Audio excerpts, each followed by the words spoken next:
Olá, queridos e queridas seguidoras, tudo bem? Sejam todos bem-vindos. Hoje eu irei falar a respeito da vida de um dos personagens mais inspiradores da Bíblia Sagrada.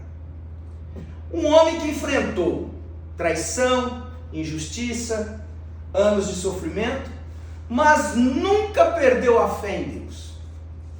Mesmo em meio às piores situações, manteve a confiança e no tempo certo viu a mão de Deus operar em sua vida, transformando a sua história.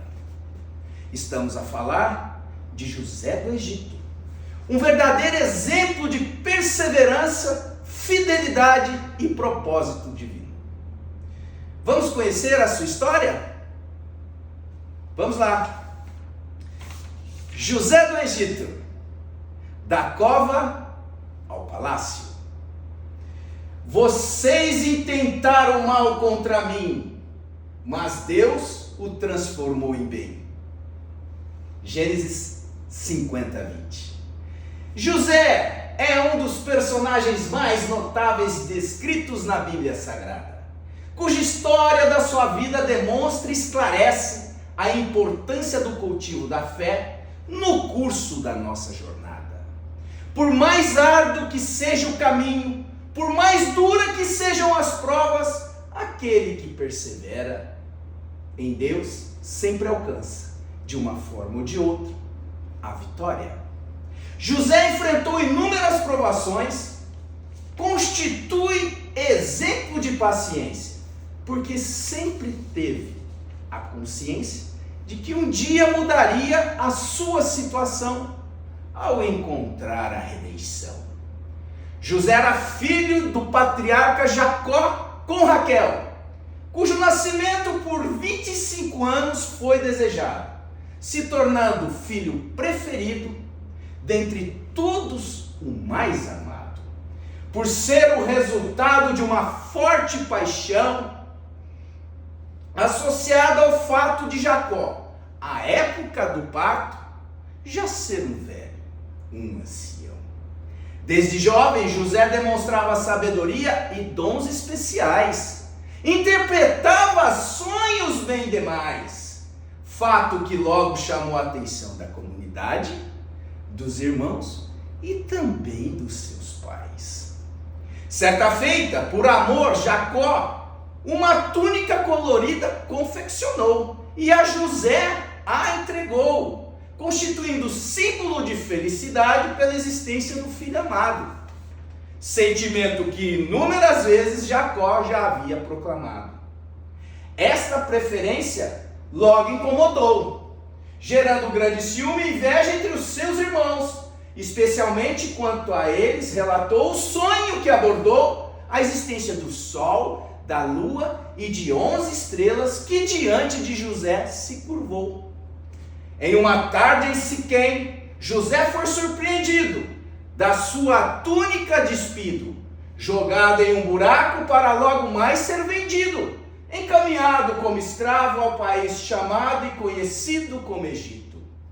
De servo administrador da casa do chefe da guarda do faraó, José guardava fé, na esperança de dias melhores. Conduta irrepreensível mantinha dentro daquele lar, respeitando a todos que ali se punha a morar. Até que o dia em que a mulher do chefe da guarda, Potifar, com ele resolveu se deitar. José, ao perceber a conduta de tal senhora, imediatamente se recusou. Fugiu, não aceitou, mas contra ele uma nova história se criou. E mais uma vez, na prisão foi lançado, como se abuso houvesse efetivamente praticado. Na cadeia, a sua capacidade de interpretar sonhos continuou em ação. A 2 companheiros de cela, logo chamou a atenção, e ao final de uma conversação, o copeiro do faraó foi solto, teve restabelecido o seu cargo. Porém, quanto ao padeiro, o relato do seu sonho foi certeiro. acabou enforcado e empalado, exatamente como lhe foi por José 3 dias antes anunciado. Certo é que o faraó também um dia sonhou, e a sua visão José igualmente revelou. Vacas e espigas de milho foram símbolos que a fartura e a pobreza revelou. Daí para frente foram 7 anos de riqueza e 7 anos de privação, gerando naquele povo um verdadeiro desespero, uma grande preocupação. A previsão certeira surpreendeu o faraó de tal maneira que o levou a nomear José como governador daquela nação guerreira, dando início à redenção de uma vida inteira. E agora ele passou a ser Zafenate-Paneia. Inteligente e preparado, José não hesitou. Nos momentos de fartura, os grãos estocou, pois sabia que na necessidade seria capaz de salvar a humanidade, enriquecendo assim o faraó nas negociações de oportunidade. Dinheiro, animais, terras, escravidão, foram tantas as transações que eu nem me lembro mais os detalhes das deliberações. Naquela ocasião, de homens aflitos, o flagelo da fome alcançava todos os povos que se deslocavam para o Egito, com a intenção de comprar comida e cereais. E aqui está a ironia e as coincidências da vida que ocorrem por demais. A pedido de Jacó, seus irmãos para lá também foram buscar um sopro de sobrevida diante de toda aquela situação sofrida. José, segundo homem na hierarquia do Egito, homem poderoso que se punha a governar, ao com eles se encontrar, conversar e depois de muito chorar, não se vingou, em verdade, os perdoou.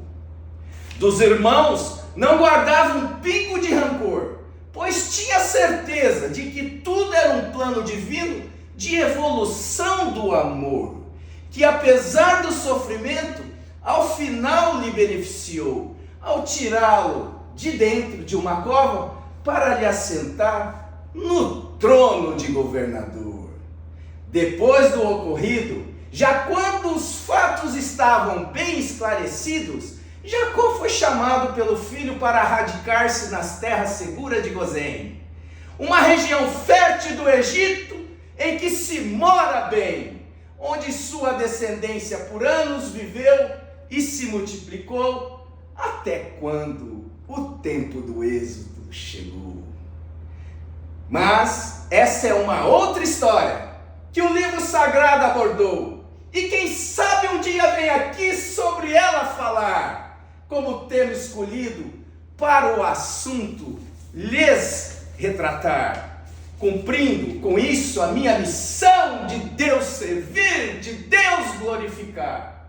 Inteligência Ele me concede exatamente para poder ilustrar a importância de 66 livros reunidos em um único exemplar, que traz à lume uma grande história, difícil de se entender, mas muito interessante de se contar, que um dia teve início em Gênesis e em Apocalipse certamente irá acabar.